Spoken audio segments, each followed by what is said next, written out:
मध्य प्रदेश के इंदौर में चांदनी अपने माता पिता के साथ रहती थी। अगले महीने चांदनी की शादी है, इसलिए उसके पिता मनोहर अपने पराठे बेचने के काम पर जी तोड़ मेहनत कर अपनी बेटी की शादी के लिए पाई पाई जोड़ रहे थे। मनोहर ने चांदनी की शादी दिल्ली के विष्णु से तय कर दी थी। देखते ही देखते शादी वाला दिन भी आ जाता है और गरीब माता पिता नम आंखों से अपनी बेटी की विदाई करते हैं। शादी कर चांदनी दिल्ली आ जाती है। शादी की सारी रस्मों के बाद अगले दिन चांदनी अपनी पहली रसोई में हलवा और नाश्ते में मैगी पराठा बनाती है। अरे वाह, हलवा तो अच्छा बना है, लेकिन उससे भी स्वादिष्ट ये पराठा मैगी बनी है। हमने आज तक आलू, मूली, मेथी और प्याज के पराठे तो खाए थे, लेकिन पहली बार हमने ये पराठे में भरी हुई मैगी खाई है। तुमने ये कहाँ से बनाना सीखा? माँ जी, वो क्या है ना, बाबा पराठे बनाकर बेचते थे और जब कभी मेरा मन मैगी खाने का होता तो बाबा पराठे के अंदर ही मैगी भरकर मुझे खाने को देते थे। अच्छा बहू, ये ले, तेरी पहली रसोई में मेरी तरफ से ये चांदी के बिछिए। माफ करना, इसके अलावा मेरे पास और कुछ नहीं है। कोई बात नहीं माँ जी, आपने इतने प्यार से दिया है, मेरे लिए यही काफी है। इतने लाजवाब पराठे खाने के बाद तो मजा ही आ गया। अच्छा चांदनी, मैं कपड़े बदल लेता हूँ, क्या तुम तब तक मेरा ऑटो साफ कर दोगी? मुझे देर हो रही है। जी ठीक है, आप तैयार हो जाइए, मैं अभी साफ कर देती हूँ। चांदनी उसका ऑटो साफ कर देती है, फिर विष्णु के लिए टिफिन पैक करके भी ले आती है। इतने में विष्णु तैयार होकर आ जाता है और अपना टिफिन लेकर ऑटो चलाकर ऑटो स्टैंड पर चला जाता है। आइए आइए, करावल नगर, शिव विहार, आनंद विहार, आइए आइए। भाई साहब, आनंद विहार चलोगे क्या है? और भाड़ा कितना लगेगा? जी 100 रुपए। ठीक है, चलो। विष्णु सवारी को ऑटो में बिठाकर उसकी मंजिल तक छोड़ देता है। ऐसे ही वो सारा दिन सवारी ढोने का काम करता और शाम को समय से घर लौट आता। ऐसे ही समय बीतता है। चांदनी अपने छोटे ससुराल में बहुत खुश थी, लेकिन थोड़ी बारिश हो जाने की वजह से दिल्ली की सड़कें बेहद खराब और पानी से भरी थी। एक रोज विष्णु जब उन गड्ढों से बचकर निकल रहा था, तभी उसका रिक्शा पलटकर गिर जाता है और विष्णु को चोटें आ जाती हैं। ये खबर मिलते ही दोनों सास बहू जल्दी से अस्पताल पहुंचती है। हाय हाय, ये मेरे बेटे को क्या हो गया? देखिए, हिम्मत रखिए, इन्हें थोड़ी चोटें आई हैं और एक हाथ की हड्डी टूट गई है, जिसे ठीक होने में कम से कम 5 महीने लगेंगे। फिर वो अपने आप जुड़ जाएगी। लेकिन हाँ, ध्यान रहे, ये उस हाथ से कोई भी काम ना करें। जी डॉक्टर साहब, मैं ध्यान रखूंगी। 2 दिन बाद डॉक्टर उसे अस्पताल से घर भेज देता है, लेकिन अब घर पर रहने के कारण उनकी आमदनी बंद हो जाती है, जिससे कुछ दिन तक तो बचत से घर खर्च चलना शुरू हो जाता है, लेकिन धीरे धीरे उनकी आमदनी बंद होने लगती है। अब बस भी करो माँ, जब देखो तब रोती रहती हो। अपने बच्चे को इस हालत में देख एक माँ के दिल पर क्या बीतती है, ये बात एक माँ ही जानती है। लेकिन अब तू अगले 6 महीने तक बिल्कुल काम नहीं करेगा, समझा? माँ, फिर घर का खर्च कैसे चलेगा? उसकी चिंता आप मत कीजिए। आप तो जानते ही मेरे हाथ के पराठा मैगी कितने टेस्टी होते हैं, तो क्यों ना मैं मॉडल टाउन में स्टॉल लगाकर मैगी पराठा बनाकर बेचूं। बात तो तेरी सही है बहू, वैसे भी दिल्ली वालों को तो बस खाने का शौक है, और उसमें कुछ अलग तरह का खाना मिल जाए तो सोने पर सुहागा। मुझे लगता है तेरा ये पराठा मैगी स्टॉल काम कर जाएगा। अगले दिन से ही बचत के कुछ पैसों से चांदनी मैगी के ढेर सारे पैकेट ले आती है, साथ ही जरूरत का और सामान भी ले आती है। वो अपने बाबा के साथ अक्सर ठेले पर जाती थी, इसलिए वो अच्छे से जानती थी कि क्या कैसे बेचना है। वो अगले दिन से ही अपना स्टॉल मॉडल टाउन में लगा लेती है। तभी मैगी देखकर उसके पास कुछ यंग लड़के लड़कियां आते हैं। अरे वाह यार, मैगी बहुत दिन हो गए खाए। चलो फ्रेंड्स, आज साथ में मैगी पार्टी करते हैं। हाँ चलो। वो सब उससे मैगी बनाने को कहते हैं। जी माफ कीजिए, लेकिन मैं मैगी नहीं बेचती, यहाँ सिर्फ मैगी पराठा मिलता है। भला वो क्या होता है? खैर छोड़ो, भूख तो जोरों की लगी है, तुम्हारे पास जो भी है दे दो। वैसे है कितने का ये तुम्हारा पराठा मैगी? जी सिर्फ 25 रुपए का एक। ठीक है, फिर 6 लगा दीजिए। चांदनी उन सबको मैगी पराठा बनाकर खिलाती है। वो पराठे के अंदर मैगी भरती है, साथ में उसमें हरा धनिया, मिर्च, नमक भी डालती है। फिर ग्राहकों को खाने को देती है। वो सब जैसे ही उसे अपने मुंह में डालते हैं, उसका स्वाद चखकर वो खुश हो जाते हैं। वाह यार, ये तो बड़ा ही टेस्टी है। मैगी आज तक हमने मटर और वेजिटेबल्स के साथ तो बहुत खाई, लेकिन पराठे में भरकर हमने पहली बार खाई। लेकिन सचमुच क्या स्वाद है यार इसमें। हाँ, अब तो हम हमेशा ये मैगी पराठा ही खाएंगे। कुछ ही दिनों में उसके स्टॉल पर लोगों की भीड़ लगना शुरू हो जाती है और उसके मैगी पराठे की खुशबू से लोग उसकी ओर खींचे चले आते हैं।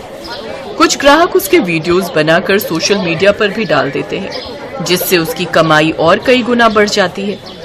अब तो उसके पास ग्राहकों के साथ साथ जोमेटो और स्विगी से भी ऑर्डर आने लगते हैं और अब वो पूरे देश भर में दिल्ली वाली बहू का मैगी पराठा स्टॉल से फेमस हो जाती है। ऐसे ही 6 महीने बीत जाते हैं और अब विष्णु भी पूरी तरह ठीक हो जाता है। अब वो भी अपनी पत्नी के साथ मिलकर पराठा मैगी बेचता है। इस 1 साल में उनकी किस्मत पूरी तरह बदल जाती है और वो फर्श से अर्श तक आ जाते हैं। अब वो अपनी और भी ब्रांचें खोल लेते हैं, जिससे वो दिन दुगनी रात चौगुनी तरक्की करते हैं।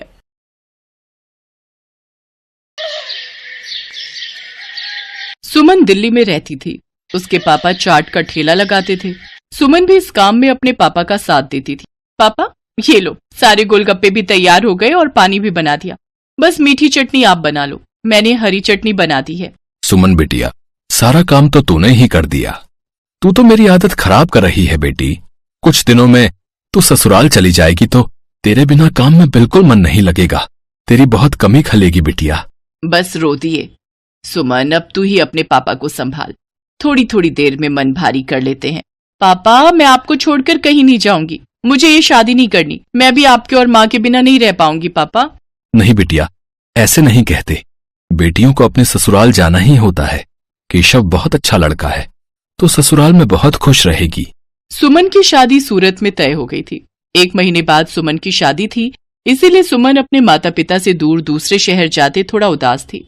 सुमन बड़ी थी और एक छोटा भाई था जो अभी पढ़ रहा था। धीरे धीरे 1 महीना बीत गया और सुमन की शादी का दिन आ गया। सुमन के माता पिता उसे राजी खुशी डोली में विदा करते हैं। शादी के बाद सुमन दिल्ली से सूरत अपनी ससुराल आ जाती है। सुमन का पति केशव एक गैराज में गाड़ियों की मरम्मत करता था। सुमन समझदार थी, उसने आते ही पूरे घर को संभाल लिया।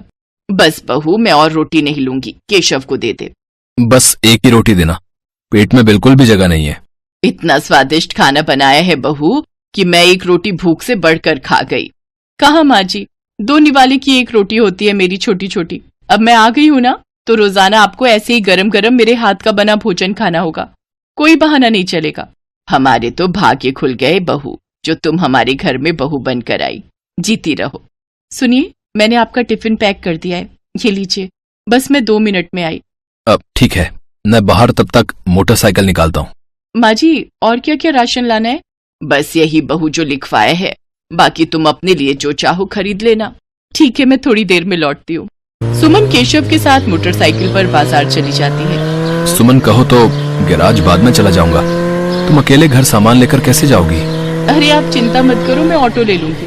केशव सुमन को बाजार में छोड़कर गैराज जाने लगता है। तभी उसकी मोटरसाइकिल के आगे कहीं से एक पत्थर आ जाता है। केशव की मोटरसाइकिल लड़खड़ा जाती है और वो बहुत तेज गिरता है। केशव को काफी चोट आ जाती है। सुमन कुछ ही दूरी पर थी। हे ईश्वर, ये क्या हो गया? भाई साहब, थोड़ी मदद कीजिए। चिंता मत करो बहन जी, सब ठीक हो जाएगा। कुछ लोग सुमन की मदद करते हैं और केशव को बराबर के अस्पताल में ले जाते हैं। डॉक्टर केशव का इलाज करता है।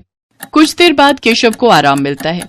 ज्यादा गंभीर चोटें तो नहीं थी, पर केशव के पैर की हड्डी टूट गई थी। 2 दिन बाद केशव को छुट्टी मिलती है। माँ, मैं ठीक हूँ, बस पैर की हड्डी में ही तो फ्रैक्चर है। कुछ महीनों में मैं ठीक हो जाऊंगा, चिंता मत करो। अरे माँ हो ना बेटा, तू नहीं जानता, जरा सी खरोच भी बच्चे को आ जाए तो माँ का कलेजा निकल जाता है। और फिर तेरे तो इतनी चोट आ गई है। अब तो कुछ दिन के लिए गैराज भी नहीं जा सकता। जाना भी नहीं है, डॉक्टर ने अभी 6 महीने रेस्ट के लिए बोला है। आप चिंता मत करो, पैसों की कोई तंगी नहीं आएगी। मैं कोई काम शुरू कर देती हूँ ताकि घर में थोड़े पैसे आते रहें। तभी सुमन के माता पिता भी दिल्ली से आ जाते हैं। सुमन ने उन्हें फोन पर केशव के एक्सीडेंट की बात बताई थी, जिसे सुनकर वो रह नहीं सके। अब दामाद जी, काम की कोई चिंता मत करो। सुमन ने मेरे से चाट बनाना बहुत अच्छे से सीखा हुआ है। सुमन बिटिया, तो यहाँ सूरत में दिल्ली वाले गोलगप्पे शुरू कर, वो तो बहुत अच्छे बनाती है। कुछ दिन मैं यहाँ रुक जाता हूँ, जब काम सेट हो जाएगा तब मैं वापस चला जाऊंगा। हाँ पापा, ये ठीक रहेगा। दिल्ली वाले गोलगप्पे यहाँ बहुत अच्छे चलेंगे। हमारे इधर आसपास किसी ने भी दिल्ली वाले गोलगप्पे का काम नहीं शुरू किया हुआ। केशव बेटा, आप सारी चिंता छोड़ दो। पापा और मैं कुछ दिन अब यहीं रहेंगे। शुक्रिया माँ, शुक्रिया पापा, आपने मुझे बहुत हिम्मत दी है। ऐसी बहू और ऐसे समधी सचमुच बहुत नसीब वालों को मिलते हैं। सुमन की सास की आंखों में आंसू आ जाते हैं। केशव को भी अपने सास ससुर के आने के बाद बहुत हिम्मत मिल गई थी। सुमन अपने पापा के साथ सूरत में गोलगप्पे का ठेला शुरू करती है, जिसके ऊपर लिखा था दिल्ली वाले गोलगप्पे। गोलगप्पे के दीवाने तो बहुत लोग हैं और सूरत में तो पानीपुरी के सभी दीवाने हैं। ये देखकर सुमन और उसके पापा ने गोलगप्पे का स्टॉल लगा दिया। उनके बने गोलगप्पे बहुत पसंद किए जाने लगे। सुमन बिटिया, मुझे पता है अब तुम काम अकेले संभाल लोगी। अब हमें चलना चाहिए। सूरज भी अपनी बुआ के घर बहुत दिन से रुका हुआ है। वो उन पर बोल रहा था कि हमारे बिना उदास हो रहा है। हाँ पापा, सूरज बहुत दिन अकेला रुक गया और आपको दिल्ली का भी तो काम संभालना है। वो भी बहुत दिनों से बंद पड़ा है। अब तो मैं सब कुछ संभाल लूंगी, आप मेरी चिंता मत करो। सुमन के माता पिता वापस दिल्ली लौट जाते हैं। उन्हें आए हुए भी बहुत समय हो गया था। अब सुमन अकेली रोजाना गोलगप्पे का ठेला लगाने लगी। वो रोजाना सुबह उठकर गोलगप्पे और बाकी का सामान तैयार करती और बाजार निकलती। कुछ भी कहो सुमन दीदी, आपके गोलगप्पे का जवाब नहीं है। हम सारी सहेलियां रोजाना शाम को स्पेशली मार्केट आपके गोलगप्पे खाने के लिए आती हैं। हाँ सुमन दीदी, ये तो सच है। बहुत टेस्टी गोलगप्पे होते हैं आपके, साथ में खट्टा मीठा पानी। बहुत बढ़िया बनाती हो आप। बस आप सब ग्राहक तारीफ कर देते हो, मुझे काम करने में और प्रेरणा मिलती है। ये लो, इसी बात पर 2 गोलगप्पे फालतू खाओ। सुमन रोजाना ऐसे ही शाम के समय बाजार में ठेला लगाती थी। धीरे धीरे सुमन के गोलगप्पे पूरी सूरत में फेमस होने लगे। अब तो उसे शादियों और पार्टी के भी ऑर्डर मिलने लगे। इस काम में सुमन की सास भी उसकी मदद करती थी। कहीं भी शादियों और पार्टी के ऑर्डर मिलते तो सुमन अपनी सास के साथ जाती और वहां पर अपना स्टॉल लगाती। स्टॉल पर दिल्ली वाले गोलगप्पे लिखा देखकर लोगों की भीड़ सबसे पहले वहीं पर टूटती थी। बहुत अच्छे पैसे कमा लिए सुमन ने।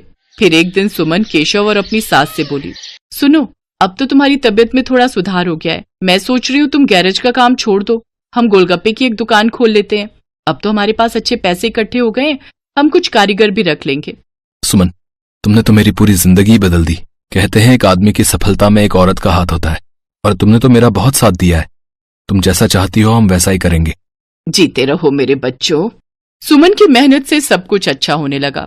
केशव और सुमन बाजार में किराए पर एक दुकान ले लेते हैं, जहां पर वो अपने साथ साथ कुछ कारीगर भी रखते हैं जो इस काम में उनकी मदद करते थे। कहते हैं परिस्थितियां तो जीवन में आती जाती रहती हैं। परिस्थितियों से डरकर नहीं बल्कि परिस्थितियों का मुकाबला करके ही जीवन को सरल बनाया जा सकता है। जो व्यक्ति संघर्षों से लड़ता है वही ऊंचे मुकाम प्राप्त करता है, जैसा सुमन ने किया। वो परेशानियों से डरी नहीं बल्कि उनसे बचने का रास्ता ढूंढा।